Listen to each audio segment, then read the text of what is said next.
手把手祷告手。我们看到一群人为了安家银行的个案，不断的在努力，从一大早有人去载物资回来，然后现在在分类，然后还要一个来把它包装好。我们看到这群人，他们就是实践了圣经里面说的不可忘记做善事跟捐书的事，这是神所喜悦的祭，非常有次序，也很有从神来的智慧。我们有过这样的经验吗？其实有很多人一起做事不是一件容易的事，尤其是来自于不同的志工，每个人都有每个人学习的背景，但我们看到他们却为了做善事，实践上帝的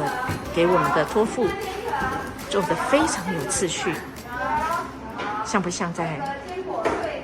公司里面做那很专业的事情呢？我们有过这样的经验吗？因为牧师有曾经去这个救灾水灾的时候，哇，真的是这个乱成一堆，因为那时候水灾急难的时候，特别还要去冲飞机，因为从小林村载人下来，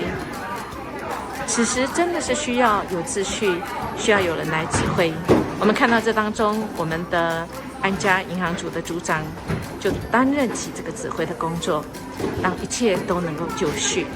我们可以知道吗？这群志工他们可是还没有退休之前，或在他们工作上，可都是有一定职分、有一定专业的人哦。但他们却是为了一起来做事，和彼此搭配，彼此愿意来顺时针，很好的这个秩序，这是非常令人感动的哦。我们好不好来分享一个感动的事？我们怎么样彼此搭配，一起来尽力做一件事非常感谢，原来大家这么不同却能够合一，做成一个一起来做分工合作，觉得美好的事。也有一个带导的事情，就是我们怎么透过在跟人不同当中，我们却能够有一致的方向，求上帝来帮助